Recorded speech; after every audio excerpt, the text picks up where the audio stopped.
আসসালামু আলাইকুম ভিউয়ার্স, আমরা এখন বানাচ্ছি রসমালাই। এর জন্য লাগবে গুঁড়া দুধ ১ কাপ, 1 কাপ গুঁড়া দুধ, ১টা ডিম একটা ডিম, আর ২ চামচ 2 ঘি। চামচ ঘি এবং এই চামচটা হচ্ছে চায়ের চামচ। হ্যাঁ, আগে ঘিটা মিক্স করতে হবে। ঘি দিয়ে প্রথমে গুঁড়া দুধটাকে ভালোভাবে মিক্স করতে হবে।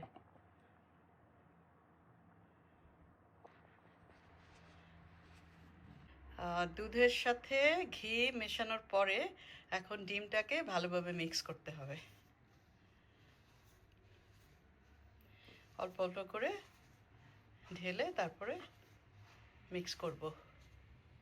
এরপরে ভালো করে ময়ান দিতে হবে যেন গুঁড়া দুধ, ঘি এবং একটু ডিম ভালোভাবে মিক্স হয়ে যায়। হ্যাঁ, একটু স্টিকি স্টিকি হবে, হুম, কোনো সমস্যা না। ওটা ভালো করে মিক্স করতে হবে। মিশ্রণটা ভালোভাবে করতে হবে, না হলে মিষ্টি ভালো হবে না। দুধ, ডিম ও ঘিয়ের এই মিশ্রণটাকে কিছুক্ষণ বিশ্রাম করতে দেওয়া হয়েছে। ওরা চুপচাপ বিশ্রামে ছিল। এরপরে হাতে ঘি মেখে নিতে হবে, গোল গোল করে রসমালাইয়ের মিষ্টিটা বানাতে হবে। তাহলে স্টিক মানে বলটা ভালো করে বলটা তাহলে ভালো হবে। বল বানানো হচ্ছে।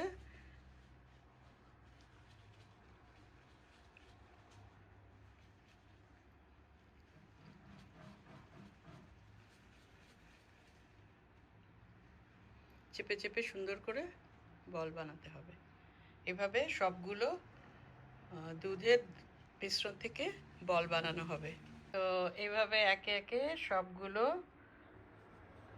দুধের মিশ্রণকে বল বানানো হয়েছে এবং এটাকে যখন দুধে দেয়া হবে তখন এটা আরও ফুলবে। তো দুধটাকে প্রথমে আমরা একটু ক্যারামেল করে নিব চিনি দিয়ে একটা পাত্রে। এরপরে এখানে দুধ মেশাবো। ক্যারামেল হয়ে গেছে, এখন এখানে লিকুইড দুধ দিতে হবে। সাথে সাথেই দিতে হবে, না হলে জমে যাবে ক্যারামেলটা।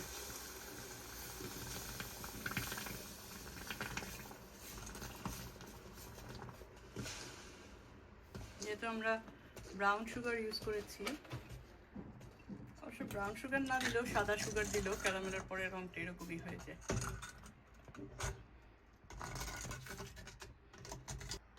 দুধটাকে ভালোভাবে মেশানো হয়েছে ক্যারামেলের সাথে। এরপরে জাল দিয়ে একটু ঘন করতে হবে। এই ফাঁকে একটু দিয়ে নিব আমরা এলাচি। এলাচি ছেঁচে দিলে মানে মুখে গিয়ে দানাগুলো লাগে, সেজন্য আস্ত দিলেই ভালো। অনেক সময় দেখা যায় যে ক্যারামেল করতে করতে নিচে শক্ত হয়ে লেগে যায়। সেটাকে ভালো করে চুলায় দুধটাকে রেখে ভালো করে নেড়ে নেড়ে উঠাতে হবে এবং মিক্স করতে হবে, না হলে মিষ্টি ভালো লাগবে না। এরপরে মেশাবো স্যাফরন। এটা হচ্ছে কালারের জন্য। আপনি ইচ্ছে হলে দিতে পারেন, ইচ্ছা না হলে নাও দিতে পারেন। দিলে ভালো লাগে, গন্ধটাও সুন্দর আসে, রঙটাও ভালো হয়। আর যদি বাসা না থাকে তাহলে আর দেওয়ার প্রয়োজন নেই। যখন দুধে বলক আসবে তখন আস্তে আস্তে একটা একটা করে মিষ্টিগুলো দিব, দিয়ে নাড়তে থাকবো।